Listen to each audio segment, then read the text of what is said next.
Welcome to everyone, a big, huge HPL welcome. And one thing I want to plug, if you will please allow me to do so, and please do visit Houston Public Library online.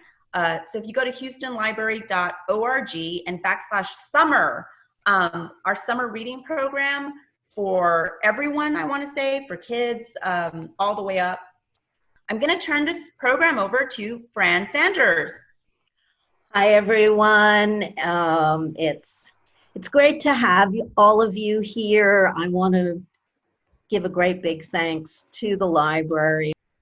I want to start by saying that the absolutely monstrous murder of George Floyd has impacted every one of us.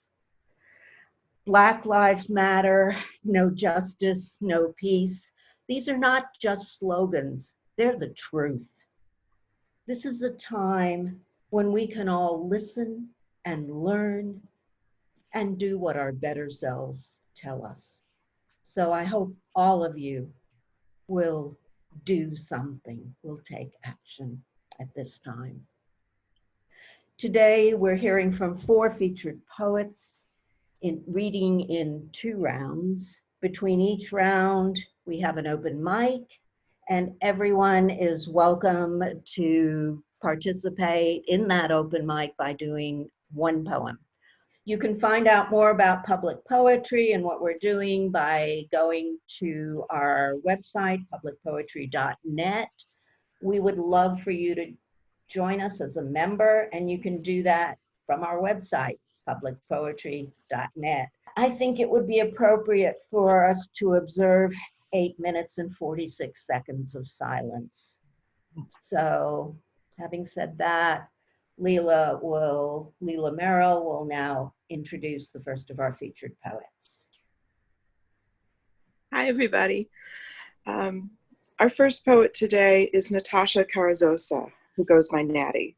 She is both Black and brown poet and writer. She loves sitting on her back porch listening to birds. She loves reggae music, good people, and good food. Please welcome Natasha.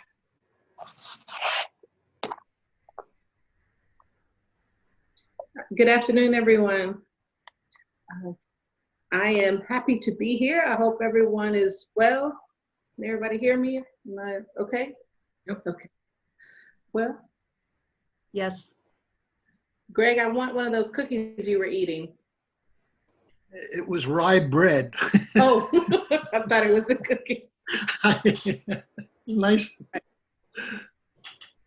I am going to begin with a poem from this book that I wrote. The poem is called Lion Calling, and I was thinking about my mother. She enters the everything, dragging sanguine song out of God's belly, stardust hanging onto halo, mane. Flame will become footprints, divine lion design, killing game, since shine eye Samira licked river from face. 5 rocks drew name from ancestral wind. We rise like war to claim the savannah and beyond. She runs into the everything, heartbeat hunting, running from nothing, blood game blessing, clawing, gnawing truth from marrow and stones. Sweet savage sound feasting, killer bee sting, hummingbird wing drumming, donkey jawbone crushing, mama earth shattering, pray to ground returning. First law of nature manifesting, the everything is something flesh cannot see, this spirit calling, the lions are coming. The next poem, I don't get to do this, I'm excited. The next poem, I love, for me as a writer, when something I wrote gets to make it to a page. It appears in a book. That's a dream come true. So this is one that I submitted to Manteca. It's an anthology of Afro-Latino poets. I am Black and brown, as Leela said. This is called Catch a Fire. Catch a fire, balance in the wind like a bird on a wire. Uproot words like uproots like words with my mouth, take the reins from the God ground and build a birdhouse. Speak truth, live most higher, take spirit from sound, burn them from the inside out, take embers from the flame, build an empire, admonish the wicked and in Babylonian tower. Put on the full armor of God, polish my peace every minute, every hour. Time waits for no man. Time come now to take a stand. Hands up, black power fist balled up, man down, freedom fighter, buffalo soldier up, beat chest with both hands until your heartbeats ring out. This hair of mine is getting in my way. 2:26. I'm trying to keep up with my time also. I'm going to tell you a real quick little story. I was sitting on my porch, like I always do, and got an email about submissions for a Rice anthology. And I write all kinds of stuff. I have things inspired by the blues. I write in English and Spanish. I just write. And so I submitted this thing, and I thought for sure, oh, it's Rice University. They are not going to dig this. It's not going to be part of their collection. Got an email and couldn't believe it. They chose this or selected this poem, and I've read it only one time, and that was in New Mexico. I read it one time out loud, so here we go. It's inspired by a blues musician named Leadbelly, and he has a song called Indy Pines. This is about my grandmother, for my grandmother, Florine. My girl, don't lie to me. Tell me, where did you sleep last night? Child, I'm sitting on this porch in the dark. First time I ain't shake in a long while. First time we done stood still in a long while. First time I feel that quiet in my bones in quite some time. Even the devil get tired of chasing lies. Everybody got to wait on God before it get dark. Indy Pines, where the sun don't ever shine. I wonder what's on the other side, but I'm afraid to ask. Is it really some pearly gates? 'Cause I ain't never seen a pearl. Is the streets paved with gold? 'Cause I ain't never had nothing but a nickel. My girl, don't lie to me. Tell me, where did you sleep last night? Granny, I feel so old. Indy Pines, Granny, is you dancing with Papa? Will you kiss Mama for me? Was it you that sent them bluebirds that sang for me? I know I ain't got no place to ask. If you see God, will you ask him if he can stop this shivering in my soul? In the pines, where the sun don't ever shine. Thank you. Wow.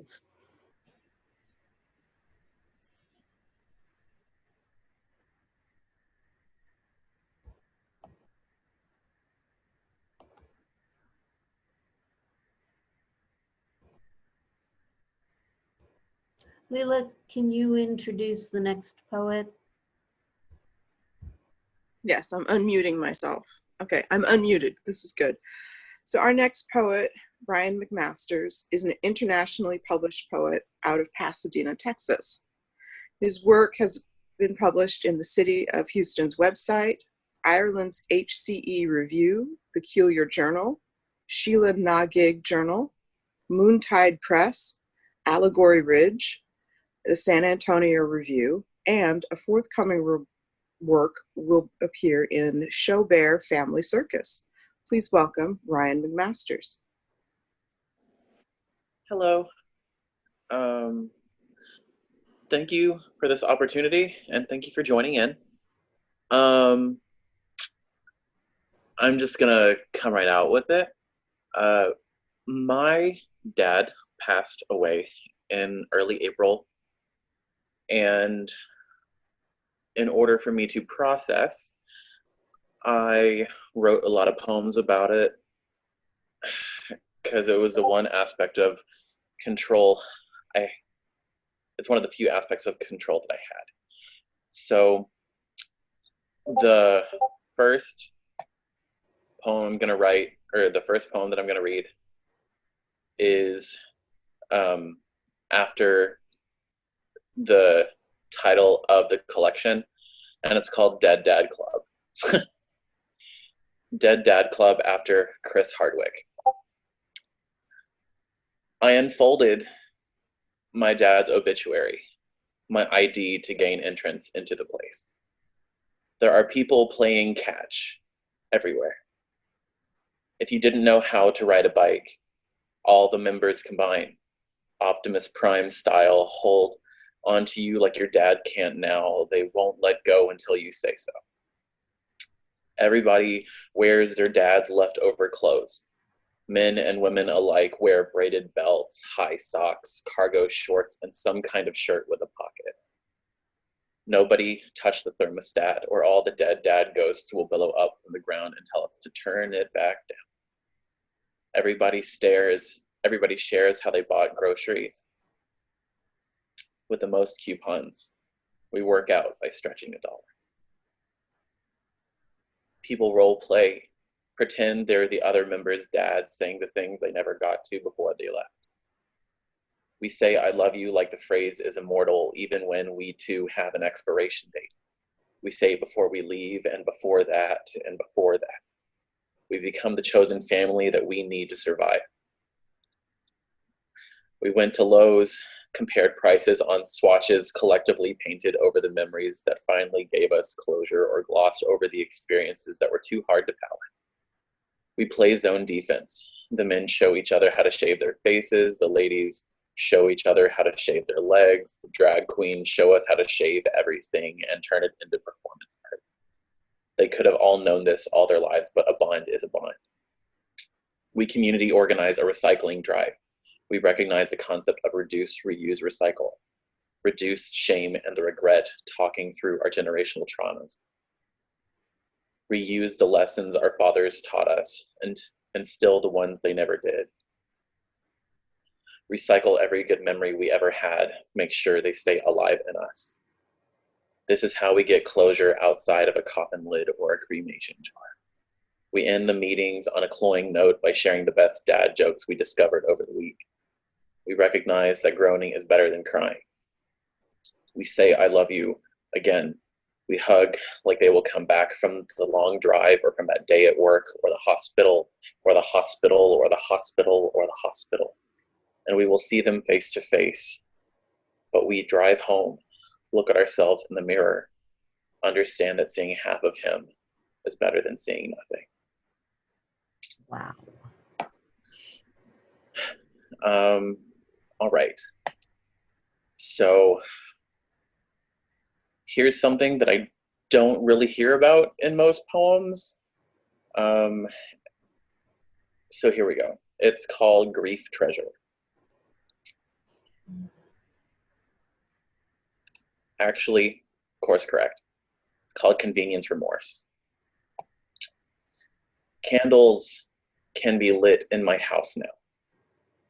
My dad was sensitive to smoke, so anything lit could cause a nasal infection. His Fox News shows were one of the first things to be cleaned off the recording schedule in the spring. He always put passion into politics, how he respected my right to vote, and how proud he was that I took voting so seriously. Even if he knew he would cancel what I submitted in the ballot box with what he did in his. He had a growing stack of books that went bad around the time his eyesight did, so rather than burning them, I recycled them. I didn't believe the message on the pages, but I will always believe in paper. Without his diet influencing our eating habits, our menu has changed deliciously. No more cardboard for dinner. My dad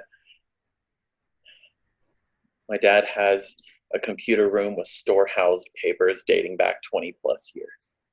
My mom was given the okay to shred everything once he was gone. She wanted to do this for decades. This, her post-mortem party, turning foreign memories into confetti. How horrible these fringe benefits plague my mind as I grieve the loss of my father. Understand that grief is a shapeshifter. An ink-stained fingerprint. One day you break, another you resolve at a disturbing pace. None of it is wrong. Concern is a fixation when I am not finishing a task. I do nothing for a day after a month and a half of doing something, and I have a headache, pulsating like an alarm clock. I want to light a candle and the lighter is broken. I eat barbecue as an indulgence and I'm sick to my stomach. Am I a monster for moving on too quickly? Am I making a cage from all the silver linings I've collected to cope with his death? And then, okay, I'll try to be fast. This one's called Suburban on the Road. I wake up and think about him. How much dread could a dead dad dread if a dead dad could dread death? Half of my genetics burned to ash. I cough out a smoke cloud and call it recollection. My dad dying during a pandemic, before my nephew's birthday, my parents' anniversary, Easter, and my sister's birthday is just adding domino after domino to this raucous, toppling grief. I am cooking inside a depression turducken. The meat is all crisp, especially my father's. My family's not alone in this tragic compounding, but we hold it as a life raft of control, as it slips from our fingers. We are swallowing water as we scramble to swim. We hold on to each other long enough to feel the sunburned skin of our coping begin to blister. This is just the beginning. The biggest solid, my dad was dying on the 2nd of April, so when we reminisce, when we mention his memory, people don't think his death is a sick joke. I want to scream, but I am stuck inside with a jumpy mother. I silence my anger to stop my mom from starting. My mom calls me by my dad's name, and what a stabbing salutation anytime things get heated, to be reintroduced to their bickering as his proxy. Presumption is our well-cleaned artifact. I finish polishing it right before my mom asks me to do it. My voice crumbles and puffs into remnants like it took a trip into a furnace and floated on the wind. My throat raspy with choked down tears that don't exist. I wish I could cry, but I'd rather sob through my pores. I'd rather earn my keep and my weep. Clean the house with such vigor my body just gives out when I force myself to lie down through fatigue. My dad died because he couldn't rest. I can't rest because of my dead dad. I inherited productivity from my dad's will to live. It's a testament to what I will do to connect to my father. Thank you. Thank you. Wow. Bravo. Sorry. Our next poet is Gabriella Adriana Iacono. She is a writer and artist from Staten Island, New York. Her byline is G.A. Iacono. She is a recipient of the 2016 May Apple Fellowship, the 2020 Round Top Fellowship, and is an imprint fellow. Her work was published in Defunct magazine and will be a part of the 2020 Defunct Anthology. Iacono currently teaches for writers in the schools and is an instructor at the University of Houston. She is an MFA candidate there and is working on her first collection of poetry. Please welcome Gabriella. Hi, everyone. I'd like to thank Natty and Ryan for sharing their wonderful poetry with us and starting this off, and everyone at Public Poetry for having me. First poem I'm going to read is titled Instructions for Your Communion, and was probably written with some sort of subconscious reaction to, you know, my Catholic upbringing and repression of various things. So, instructions for your communion. First, You must smile as wide as a window, and at every dumb diddler that winks a sunken eye at you. Their tongues lolling like an impotent tiger's, stunted before ever reaching mediocrity. Then you open your mouth and accept the body of Christ, curtsy to Father so-and-so, and stick a white-gloved middle finger up to the gargantuan statue judging. Your frilly choice of lace socks suggests you don't, in fact, have a private. Go with that notion and clap your hands together like a spire, but whisper every bad deed you did or aspire to. Tell your listener about stealing the red panties from a Macy's and kissing your best friend, how her Polish mouth tastes like milk and dill. When you're done confessing, kick up your kneeler and sit beside a boy that will ask you out as a joke in high school. He'll be bald before 20. When the priest cues, shake the immaculate hands of private school girls without crushing them. Don't blush too much when they say, "I like your dress." And don't, for 1 second, buy it. This next poem is sort of this form that I made up. It's like inspired by a villanelle, but it's written in quatrains. And that doesn't really mean anything other than you're going to hear some things repeating. So, full-grown sin. I've given birth to death more times than I can count. It greets me casually, like a Sunday, pours out of me its fleshy ewer. It asks, am I a dummy? Can't I surmount a tomb? Its futility grows grayer, the fern-green days grow shorter. I've begun birthing my own death on a church pew. A parishioner offers a soft smile for my consideration. The stations of the cross glower over me, the poor dumb whore. Wine gurgles in my mouth and unglues my tongue, frees it from its coffer. It invites a rabid foam at my openings, an invitation for death to birth in my murky waters. I've had daughters swaddled in the weed of this low tide, tokens of a theft. They poured out of me, your darlings, your reminder that I birthed death. This next poem is a kind of pantoum. It's a little bit so. 20-something's love poem. Like any other St. Mark's haunt, the novelty of you wore off, and now I finally turned myself into a fish. Finally, I'm descaled, stuffed, prepped for the hot iron, all because I broke our panini press the way I break most things. I'm done with your compliment fishing and barrel of blame, as if it wasn't ridiculous to buy a panini press in the throes of a breakup and a gluten sensitivity, which we know is just code for culottes fitting tighter than you'd like, though I'd never ridicule how you look or how tightly you like the belt around your neck. You say I'm jealous of your culottes because I can't pull them off, as if I can't pull them off of your body while you squirm below me. And I pity you because you have not learned to love the spikes I bear inside of me. You cannot bear to let us wither, because we are, in fact, no longer a novelty.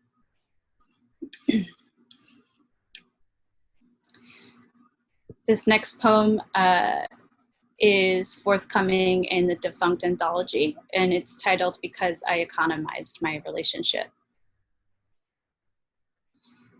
It's hard to follow the logic of a beautiful, stupid mouth. My ex-lover once tried explaining how a Malbec makes yellowing teeth turn blue, and why carnival tents are bound to pop up in storm-torn towns. Collapse is inevitable, like a drink in my hand and hers, like us both slinking toward bed, leaving behind the debris of our deluge, to be gathered in each other's arms the next morning. Lovers are always left decoding the moments after a surge recedes, all of the promises they yawn through, and I hope that in your last few eye blinks, you will hold me and my name in your mouth and taste all of the mineral and familiar. How am I doing on time? One more? Okay, thanks. So I think, so this poem is written based on a geographic location in Staten Island, which is where I grew up in New York. And yeah, walking back from Mount Loretto. For the rest of your life, you will do nothing but plunge. Do nothing but drop from the bed, from the airline carrier, the tandem parachuter, be unhanded from the grasp of an osprey or a house sparrow, your weight bringing you all down. You will do nothing but wonder if your body will leave a mark, if you will land head first, if your hole will be large enough to make a trough for farm animals to drink, if a belly flop would have been a better use of you, and you will wonder about your general utility, wonder if it's too much space, if you should have climbed the fence. Thank you.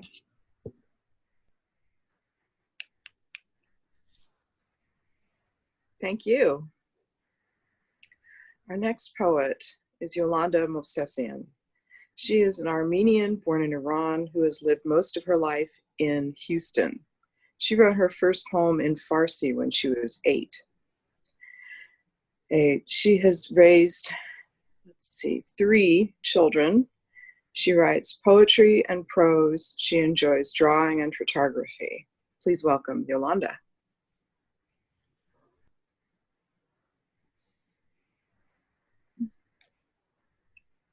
There you are. Can you unmute Yolanda? Oh. Hello? Yes, I am. You guys can hear me? Yes. Sorry, let me get rid of this thing. I want to thank you all for being here. I wanted to thank Public Poetry for this opportunity to share my poems. And I know that these are very important historical events that are happening right now. And I also wanted to dedicate this reading, in addition to George Floyd and Black Lives Matter, to Breonna Taylor, the 27-year-old medical worker whose birthday was yesterday. On March 13, she was shot in her bed in the middle of the night when the police mistakenly barged into her home, and none of the officers in her case have been arrested. So for Breonna Taylor. This first poem is called Loss. I am a collection of cells with vast indigo spaces in between, rotating, multiplying, pulsing, dividing, generating bones and organs, emotions, thoughts, and dreams. I don't know where this body ends and outer rim begins. I don't know what the lesson is in rigidity of metal. I don't understand how to turn disintegration into poetry. All I know is the silence that your absence dictates and the emptiness it commands. This one is a new poem. It's called What Quiet Sounds Like. There are no gardens to tend, only words and turns creeping in where clocks melt and sun eclipses, easing sting of this out of sync life. Don't make this antiseptic, this repetition of days. There's a sun that burns so bright, but somewhere else. There's bitterness that turns spring into cancer. Dilapidated homes, musty and dank, with yellow lights like fog from hell. Ventilators and patients struggling to breathe on their stomachs on hospital beds. Her loneliness sticks to the roof of my mouth like taffy, while I forge affections on half-legible documents.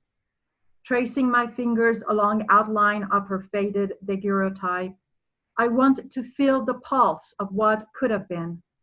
This here was someone once who made a world out of confines of her bedroom walls, who pressed flowers in between parchment bound by leather, who laughed and cried and sighed and all those sounds I emit, who dreamt and loved and hurt and angered and maybe even abandoned, turning her solitude into feathered words dressed in white cotton cloth. Where does the color of eyes go when banshees herald your demise? When death succeeds death, will I miss all this liquid feral musk? All this complication of flesh and sweat and thoughts and words? Will I miss tenuous attachments named lover, neighbor, or mother?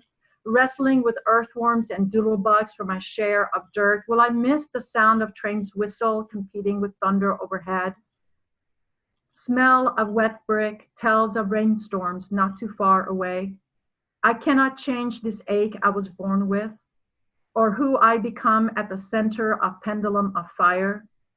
I cannot wish myself into being, and there are no victories in time, or dog bites scrubbed with iodine, or stitches of stars on skin colors of aurora, or feeling slide stroke of life slipping behind dashes on my wrist.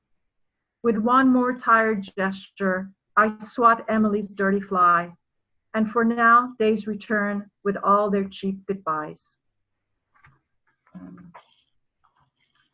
This one is called Rainy Day Reveries, or Prague 2008. I crave your fire, smoke, clouds drifting by, your liquid sky, mercury, colors changing yellow to tangerine to orange to deep red to blood. Iron rust, exhaustion, you cannot conquer. War, in your head, you cannot win. Murky sleep, no flow in time serpentine. Feed off your dust, ivory to cobalt to oxidized copper roofs. Ghost of your eyes watching from each facade, paralyzed. History in every inch of your skin. I want to wear you in the winter, easier to sleep. Deferred dreams have no sense. Sometimes they have no color. There is always a battle. Copper wings. Breathe in, breathe out, repeat, sigh, then disappear. Cold and late and raining. Sweet or savory melancholy. Goodbye. Waves breaking wishes. Hope slippery. Guardian with copper wings oxidized. This one is called Tomorrow These Words Will Mean Nothing.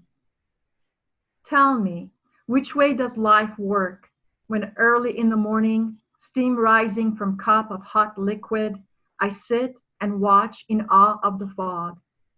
Ethereal milkiness envelopes my limbs, petrifying what once was life. My brain unable to keep up with mind games. Intentions change from hour to hour, along with desires and distresses. I ache for all my failings. And now, here in stillness of life inconsequential, I understand finally, nothing else matters but beauty. Thank you, guys. I am enjoying this poetry. Thank you to all of the poets. Thank you, Fran. Thank you, Fran. Thank you, Fran.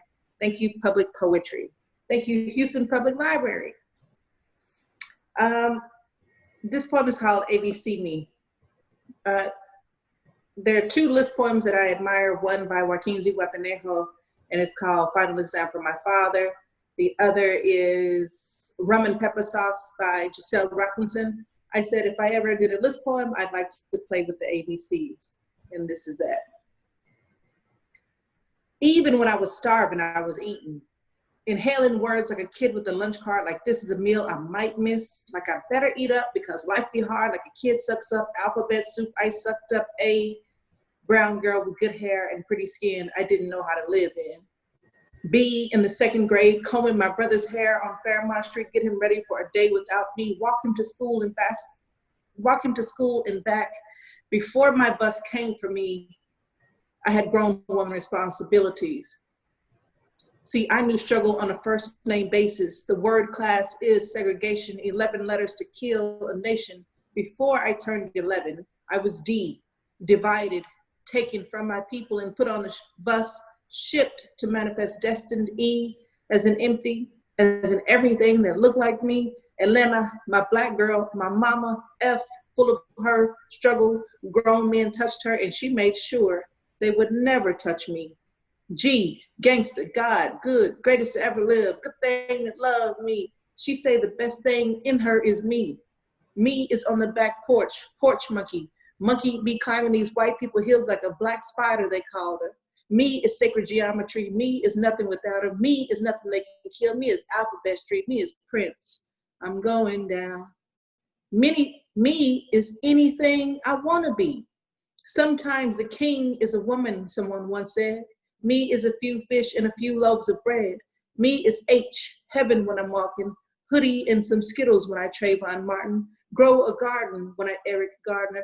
Grow a garden so we can eat after we Emmett Till the soil before the breath takers take my breath. I can't breathe. But I believe in Black people for the life of me. I am what is right. I am what is left. I am Southside poet. I'm who feels it, knows it.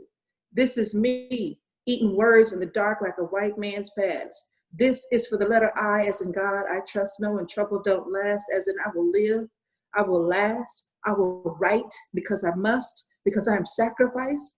I am the lives of those cut too short, those that write too brown, too Black, too Southside, too Negro, too cut down before they grow, too cotton field, too Black like tar, too Black Starliner, to back to Africa, to A as an African. A Black girl wrote this poem. A brown girl wrote this poem. A beautiful instrument of God wrote this poem.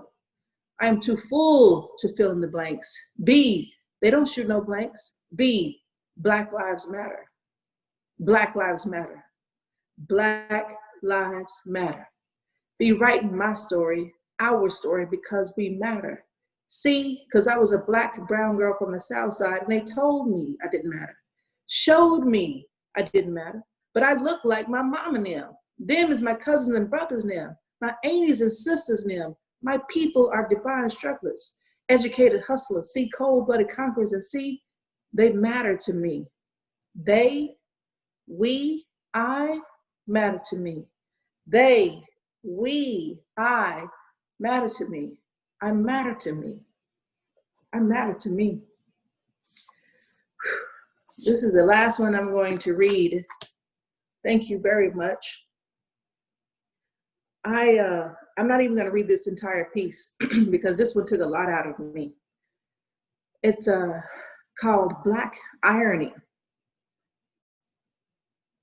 I had to say something. I had to say something. I'm going to skip around. I recorded this, and this thing just like almost went viral, I think. Black Irony. My mama Samira, she with the shining eyes, never lied to me, never told me, if you ain't got nothing nice to say, don't say nothing or anything at all if you're trying to be correct. Insert my great-grandmother Gaitha, come from Tulsa, Black Wall Street. We must always speak proper. My granny Florine told me, Tasha, you ain't supposed to chew your words up, you're supposed to spit them out. This is that Black girl magic. This is that Black woman magic. This is that Yemaya Orisha, ocean wave, Black women, Ogun Orisha, warrior and rum, chewing, cutting Black men. Black men, I got Black children. This is for them. This is for us. America, you played yourself. America, you played your hand. It sting and burn, don't it? It's hard to swallow these amber waves of grain now, ain't it? What you think about these purple mountain majesties? How that auction block feel? Feel like somebody got their knee on your neck? George Floyd. Feel like you can't breathe? Eric Gardner. Feel like a no-knock warrant? Breonna Taylor. Feel like you just running and want some water? Ahmaud Arbery. Feel like you're 17 again and just want to taste the rainbow? Trayvon Martin. Feel like you're 12 and just playing on the playground? Tamir Rice. Feel like they done tied you to the back of a truck and you just dragging your wings and they dragging them off your body? James Byrd. Ever been electrocuted at 14? George Stinney Jr. For some lies? Have you ever been beaten? About the head so bad, so bloody, your hair matted, it looked nappy like red cotton candy? I mean lamb blood. I mean lamb's wool. I mean afro. I mean Jesus. I mean God. Thank you. Thank you. Next up, let's welcome back Ryan McMasters. Thank you again, Public Poetry, for this opportunity. This next poem took a lot out of me as well. It is a contrapuntal comprised of my dad's wise sayings and my response to them. So here we go. Situational awareness. Don't have your back turned to the door. Call us anytime, day or night. Think of the serenity prayer.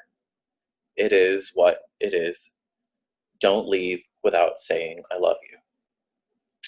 Love is a leaking boat, drinking the ignorance empty.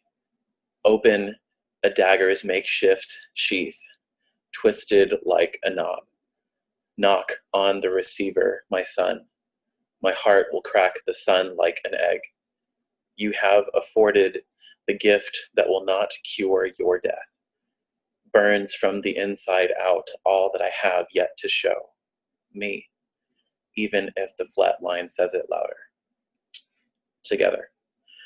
Situational love is a leaking boat. Awareness drinking the ignorance empty. Don't have your back open, a dagger's makeshift sheath. Turned to the door, twisted like a knob. Call us any time, knock on the receiver, my son. Day or night, my heart will crack the sun like an egg. Think of the serenity you have afforded. Prayer, the gift that will not cure your death. It is what burns from the inside out. It is all that I have yet to show. Don't leave me without saying I love you, even if the flat line says it louder. Okay.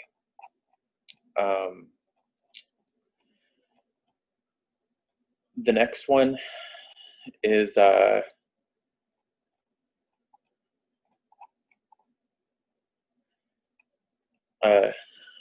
thank you to the poet from New York for bringing queer material during Pride Month. Happy Pride Month, or at least happy enough. A look behind the curtain of queer culture. Any gay member of their family has at one point tried to create a point system to justify why they should be able to stay within it. Another peek. If you haven't thought about the level of freedom you'd attain if certain family members passed away, you're not queer. I don't make the rules. My family is one of the hallmark good ones in the sense that they love me, but they never ask about my dating life. They'll take pictures during holidays, but I am still scared of holding a man's hand near them. Now that my dad is gone, I don't know if he would have been an open door or a barricade.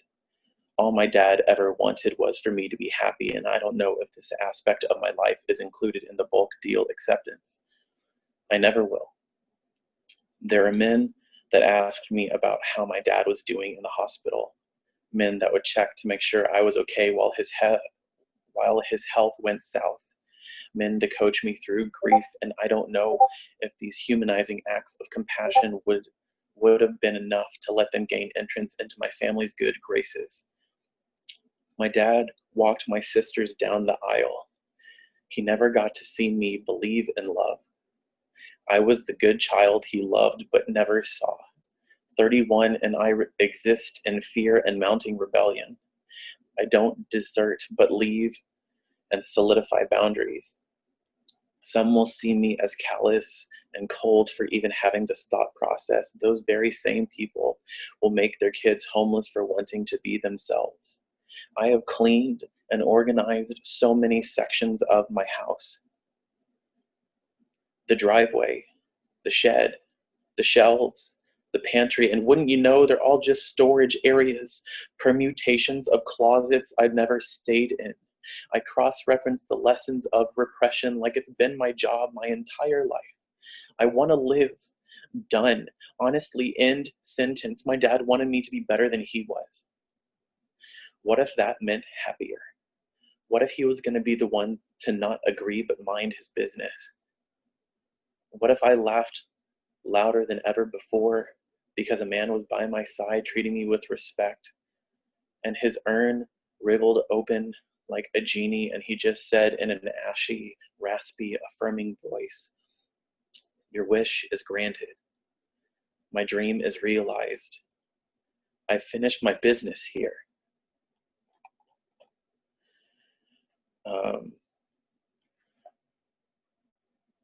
If you haven't heard of Ebony Stewart, you should. She was on Public Poetry a while ago. Fantastic, a ringleader and honorary auntie for Right About Now. I wrote a poem in response to her poem, Check on Your Strong Friends.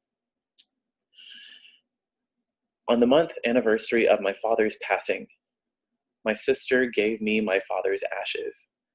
In an urn, he is inert and noble. Cremation was the only option during the pandemic that could honor my father and the people that wanted to celebrate him. We have projected for a celebration of life ceremony and on his birthday in October. People will have months to prepare speeches of thankfulness, gratitude, and shower him with the laurels he deserves to rest on. But my heart bottoms out because my birthday is a week and a half later, and I'm nervous it's gonna wreck me. There are so many firsts I can't even try to prepare for. They have names I can't read in the fog of this year. I am my father's son through and through. His busyness made him feel useful. My busyness puts me in a haze of distraction. We used to go fishing with my grandfather, and now preoccupation is the red herring to true healing that I've caught and hung on my wall. My dad always had a plan, and all I have is this body, these hands, these feet, these forehead crinkles. He gave me all of this, but my Polaris was always his pride. That star died, and now my directionality is a stuttering magnet, a paperweight of a compass. I need to be calibrated. I need to cope in a way that will not kill me. I need to be checked on. Thank you.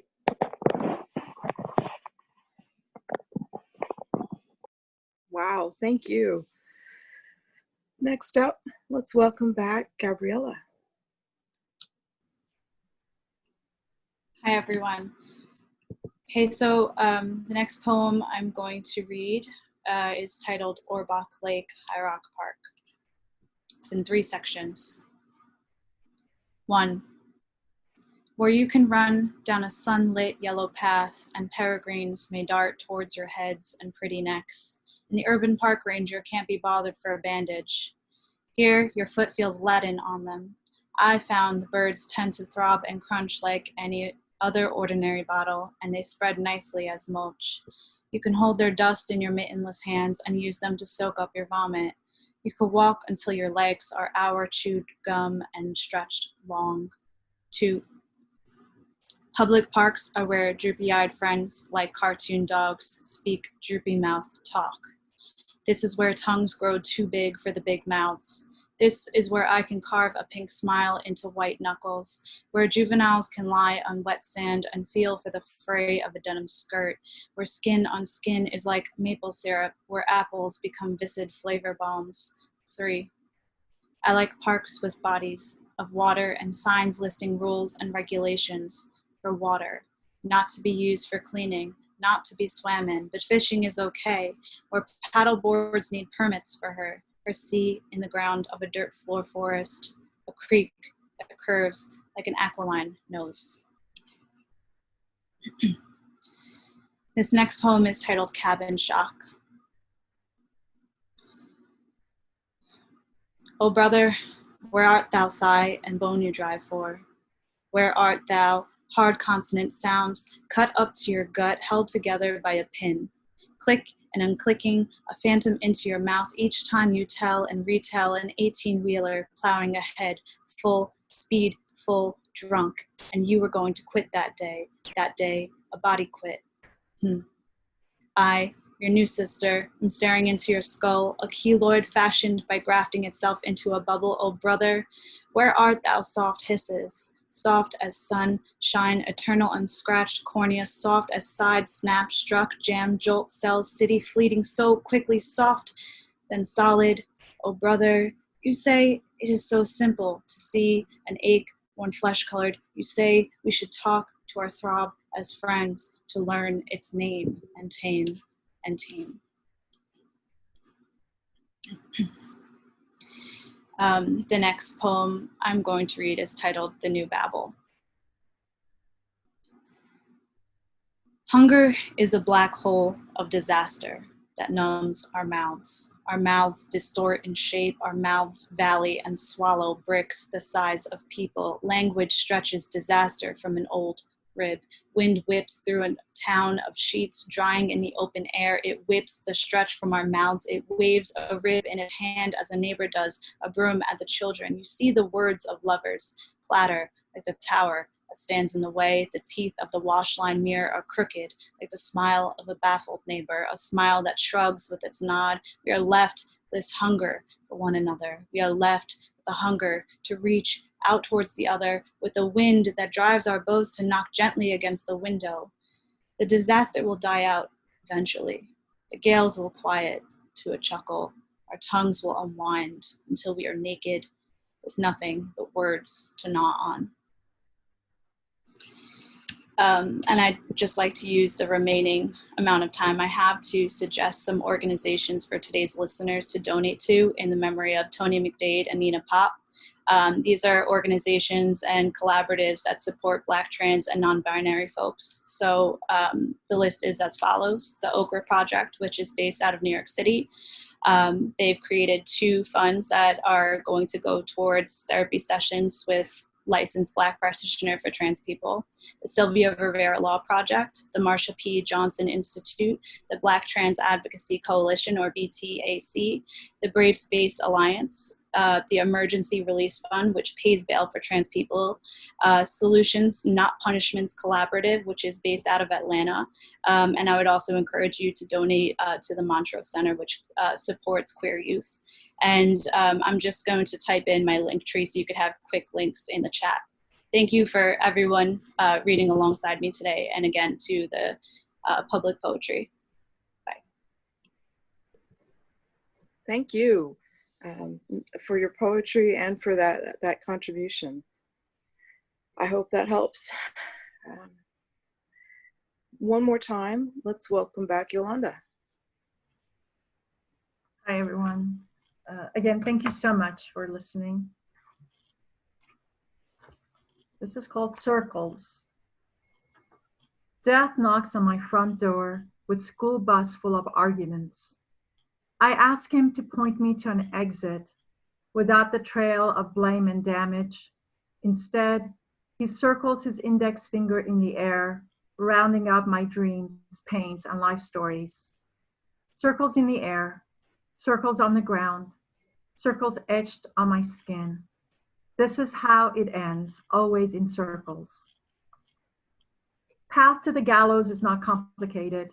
Structure custom made to fit my frame. But then it begins. Taka, taka, taka, taka, dim, taka, of the temple dancer, wrapped in green silk garment, embroidered in gold. Hand gestures tell stories of ancient dreams. Point to the road to redemption. Feet slapping ground. Music from anklet of bells is a rhythm that rattles me into consciousness. And for the moment, darkness bleeds out of me as India ink soaking onto old thirsty yellow parchment. Circles in the air, circles on the ground, circles etched on my skin. This is how it begins, always the specter of borrowed time. All Armenian fairy tales begin with this expression gar uchagar, which means there was and there was not. This poem is called In the Season of Skeletons, the Dead Decorate the Doorways. Gar uchagar, there was and there was not, the truth. I don't want to be here, in this house, with a cyclops and 12 pianos, offering no solace, just markers of grief, of apocalypse. Buttons tear off, rip shirts, eardrums, blood running down legs, bandages, taste of iron on your tongue. Trade your voice for a limb. It doesn't hurt, it doesn't hurt, it doesn't. Just a hole in your chest. Misunderstood again, not alone, not alone, not again. Spit out rubies and pearls. In place of venom, the child hides behind the door. What big eyes you have. Must be strong for her sake. This is not how it works, the world.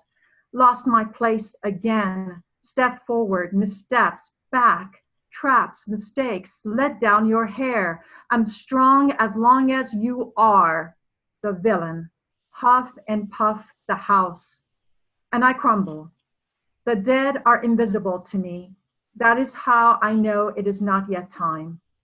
Fires from the sky vaporize everyone. I know. Metal, hot scissors, singe skin, blue Easter dress shred. 300 years of good deeds keep you from turning into sea foam. I haven't said goodbye yet. I am ether. I could reside in the dark spots of the moon. I don't want to be here. Next time the dragonflies will carry me. Gar Uchagar. I am and I am not my story. This one is called Life on Hold. Then fevers came, followed by chills, chemicals shifting again in a body barely understood, tier upon tier of past faces and conversations taking up residence in negative crevices of my delirium. The ocean, too overwhelming a thought, I have to focus on drops of rain falling on skylight window above my bed. I fell in love with a fawn. Long after this frozen wave of dreams, boy Prince will still be playing with his skull in different accents, costumes, and genders, his famous lines echoing in star-scattered splendor. It's not revenge, but disillusionment that makes it a tragedy. Life calls out my name, squandered, disarray future, murky as dirty glass of pond water. Booming mating croaks of toads after the rain, drown beep beep of the machine, dripping poison into my veins so that it can kill the parts that are killing so that I can live, maybe. To end it all. Would that be the impetus for admission? Confessing that you left because you saw me as a dead thing I would become, corpse cold, fire turned metal hungry. Please do not feed the birds. Okay, so this one still doesn't have a title. So, God of unfinished symphonies, wrap yourself around me, sphere of lead cloaked in festive paper, in childish game of rock, paper, scissors. Help me find the place where lilies bloom in my veins. Erase useless memories, birthing me to the bottom of the well, keeping me in constant struggle to remember my name. This last one is running into slaughter at the Upside Down Coffee Shop. You reek of tragedies and disappointments, he says. Negotiate carefully around dread, and then the line breaks. He feels nothing for you, not a thing. And you, condensed between worlds, refuse to say goodbye, raging against your heart, that useless organ, inflicted with edema. Drawn to entropy, you ponder utility of hope, that grain of sand irritating your insides. You see better with your eyes closed, choking on scent of fire. Dissolve pain, step out of shadows and into color.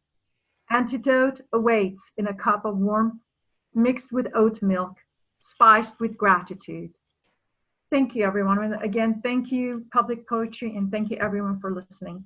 Thank you. Thank you, Yolanda. Thank you to all of the poets who have read today.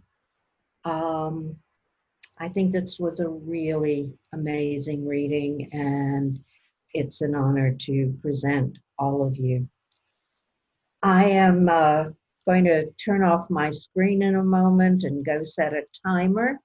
And for those of you, first, before we do that, I would love it if all of you would put your video on so that we can do a group photo of everyone who's here. That's something that we have done for years and years.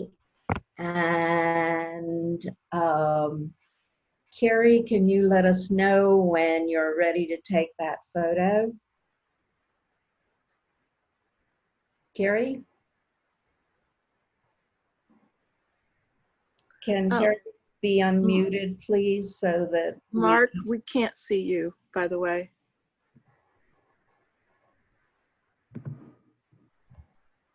Howdy. Sorry. Or my internet went out for a second. Okay, are you ready to take the photo? Yeah, sorry. Let me get in gallery view. Thank you.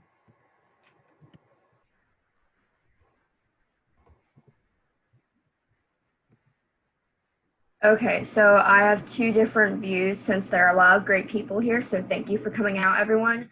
So we're gonna go 1, 2, 3 poetry, and everyone will smile, and I'll do that twice. You ready? 1, 2, 3 poetry. Poetry.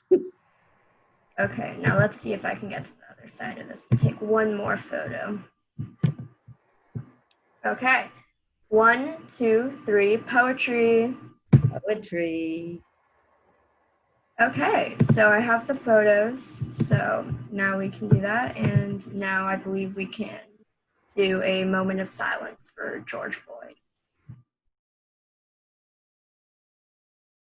So what I would like to suggest, I'm going to turn my video off for a moment, turn on a timer, and once it's on, I'll come back on and tell you. And then I would suggest for those of you who wish to, you can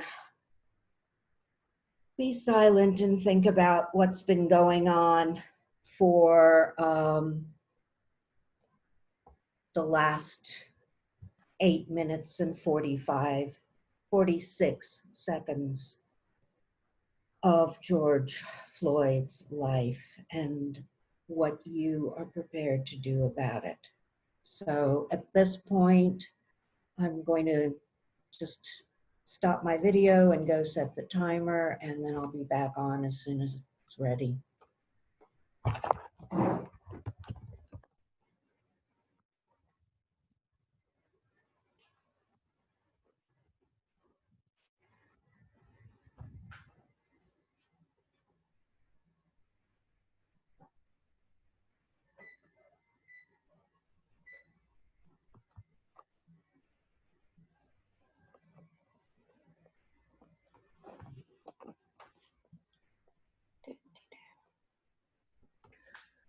Okay, everyone, I'm about to start this right now.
Okay, everyone.